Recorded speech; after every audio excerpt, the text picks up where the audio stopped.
In December 2020, Apple dropped the Airpods Max almost entirely out of the blue, and nearly 18 months later there's still no consensus whether this expensive audio accessory is something you should actually buy.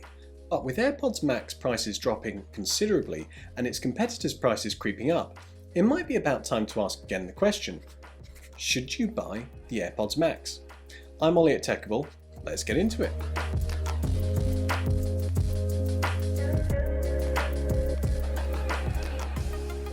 As I'm sure you already know, the Airpods Max are Apple's answer to premium over-the-ear Bluetooth headphones, and when released were going up directly against the Bose 700s or Quiet Comfort 2s and the excellent Sony WH-1000 XM4s. It's difficult to say. Sony have subsequently released the XM5s, the first substantial change to their flagship over-the-ear headphones in a few years. In terms of looks alone, each of these premium headphones are making their own statement, but the Airpods Max are easily the most striking, for good or for worse. I personally find the big lumps of aluminium on my head pretty garish, though I suppose I asked for that plumping for blue over black. I just like blue, and to be honest, I'm tired of all of my tech being black or silver. It's nice for a bit of a change. The striking look of the Airpods Max is partially down to the premium materials it's made from: plush fabrics, anodized aluminium, stainless steel, and a nice soft touch rubber. Having owned the XM3s from Sony and played around with the XM5s, I completely understand why they make it from relatively light plastic and PU leather. It's a really lightweight and still pretty decent feeling package, but it has to be said, the Airpods Max just feel better. I mean, it's Apple. They know how to make things just feel good. And they do. The fabric and rubber may lose colour or yellow over time, but my understanding is this is a far bigger issue with white than any of the other colours. I also wouldn't wear these out and about in the rain or during sports because they don't have an IP water resistance. One of the biggest questions arising from these design choices is the weight. Does the weight make the Airpods Max uncomfortable to wear? This is one of those personal preference points. Yes, the Airpods Max are heavy, 130 grams or 50% more than the XM5s, but due to the way they sit, at least on my head, the weight is pretty well distributed by the mesh headband and doesn't really bother me. No, for me, the biggest question of comfort with these headphones is actually the clamping force. When I put these on for the first time, I thought they were going to squeeze my brains out. My best Billy Butcher there. Oi, remember to like and subscribe for some diabolical impressions and a little bit of tech news. But seriously, within minutes of putting these on for the first time, they were giving me a really bad headache, and it was almost enough for me to take them back just for that alone. After some digging online, I found a solution to the problem, but frankly it's pretty extreme and involved bending the headband at 180 degrees for prolonged periods. Wouldn't actually recommend anyone do this as it's pretty janky, and I mean, these are pretty expensive headphones. What I would probably recommend is you just go into an Apple store or somewhere that you know will have a pair of these and just try them on for more than a couple of minutes. Wear them long enough that you can actually start to feel them on your head and the effects that it's going to have. You might find, well, you should know really, if they're going to be too tight pretty soon. As for the cups, I personally find the fabric super comfortable, and much less warming than PU leather found on Sony or Bose headphones. Again, it depends though, and if you don't really feel the warmth, it might not really bother you. So let's say they don't smush your head or melt your ears. They look great, so how do they sound? There are whole articles and videos out there that look at the audio quality of headphones and other audio devices, and not being an audiophile myself, I can't really say that I'm going to give you any more information or a better comparison than those alternative sources. If you have a really personally strong preference as to sound, the only way you're really going to tell which headphones you really like the sound of is to go out and pick up a pair and put them on your head and try them out. So I'm not going to do any testing here, it's not particularly meaningful. Suffice to say, from an output perspective, the Airpods Max sound just as good as the XM5s or Bose offerings, and to some people even a little bit better.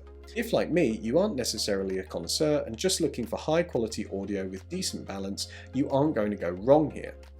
And probably you couldn't tell the difference unless you were literally A/B testing two different devices. Where you could go wrong is features, because this is where the Airpods Max differ quite significantly from its competitors. Fundamentally, the premium offerings from Sony and Bose and other providers are all kind of much of the same.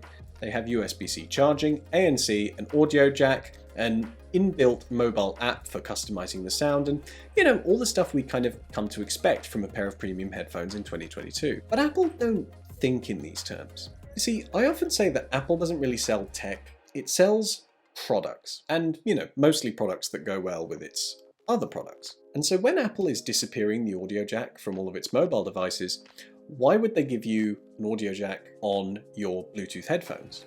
To them, that doesn't really make sense. The point is, unlike a lot of other players in this space, Apple aren't looking at its competitors and saying, well, they've got this, so we need this. They look at the product and say, well, this is the product we want to make that we think people want, and so we're going to make it how we want to make it.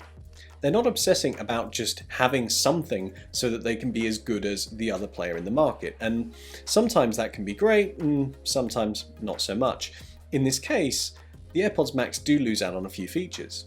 Another example of that is the 20-hour battery life, which is also a little stunted because of the odd power management of the device, which we'll talk about in a minute. And if you want to use them every day, you better get used to charging them pretty much every night with the Lightning cable, not USB-C, because just like James Corden's career, the Lightning cable will not die. On the flip side, there are some huge wins for Apple fanboys.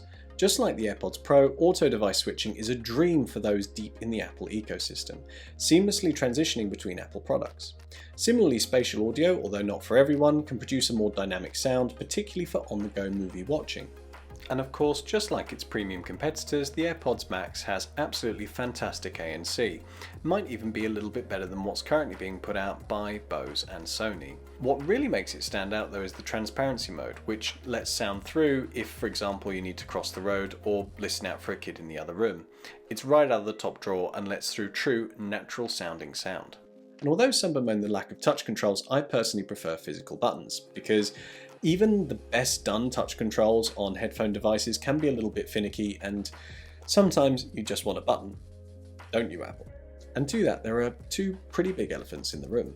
Number one is a keen reminder that Apple is the same company that put a charging port on the bottom of its mice, for some reason. And that reminder is the case. A description of the case and just how bad it is has been said to death, so in simple terms, it's as useful as a cock-flavoured lollipop. Worse yet is without an actual power button, you are relying on either the case or a 5-minute inactivity to put the headphones into a low-power battery saving mode. I'm not sure this works too well though, it's a bit hit and miss. Sometimes I just leave them, whatever, on a table, on a desk for a couple of days. I come back and they've lost maybe 10% power. And sometimes it feels like I've done the exact same thing, but they're almost dead from full charge. I don't know if this is a firmware thing or just slight movements causing it to wake up. I really don't know, but what would have been really useful is a physical button to actually just turn it off. When I had my Sony XM3s, it was fantastic to give them a full charge, leave them wherever for weeks and weeks and come back and they've pretty much still got a full charge and I can use them without having to worry about it. You can't really do that with the AirPods Max. The second elephant in the room is the price, with the AirPods Max RRPing at $549. And that is pretty much why I made this video now. Today you can buy the AirPods Max at a significant discount from its $549 RRP. I've seen the pink and white variants for as low as $370, but on most days you can find pretty much all the other colours for around the $429 mark in pretty big retailers like Amazon, Best Buy, whatever. For context, the brand new XM5s retail at $398. Now this will of course come down, but for the time being you are looking at two headphones pretty much in the same price bracket. I mean, if you're looking at $400 headphones, that $30 is not going to be the ultimate decision maker. Now 2 years ago there simply wasn't a rational argument to go out and buy a $549 pair of AirPods Max over, say, the really good XM4s, Bose 700s, Quiet Comforts, or offerings from Jabra, Bowers & Wilkins, etc. There's some really good stuff in that space for considerably cheaper. But now if you're looking at the most premium headphones in this space, the AirPods Max might actually make sense for some people. And when I say some people, what I really mean is Apple users, who will benefit from the automatic device switching, spatial audio and customization which is locked behind iOS. So if you're a Windows or Android user, unless you're absolutely obsessed with the look of these things, you're probably better off looking elsewhere. So what about the Apple users, the few of you who are still watching and genuinely thinking about buying these headphones?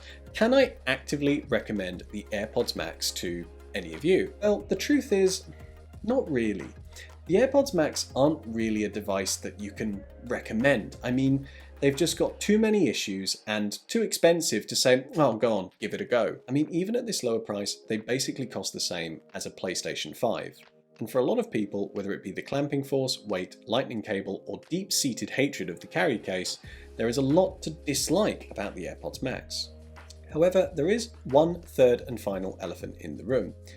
I bought the Airpods Max before I decided to do YouTube, before I decided to do a review. I bought them for me to use as headphones. And the fact is, I love these headphones, which do everything I need them to do and work really well from within my Apple ecosystem and for my use case. I just happen to be one of those people for who the issues don't really bother me that much, and the one kind of hard no, I managed to find a workaround, albeit a pretty janky one.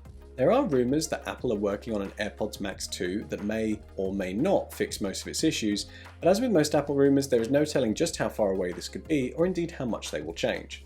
I mean, we're still waiting for USB-C on our iPhones after God knows how many years. So unless you're an Apple user in the market for a really premium pair of Bluetooth headphones with quite a few issues that come with it, albeit some nice features, you may be best off looking somewhere else, or waiting an indeterminate amount of time for the next iteration which may or may not solve these problems. But this is just my view.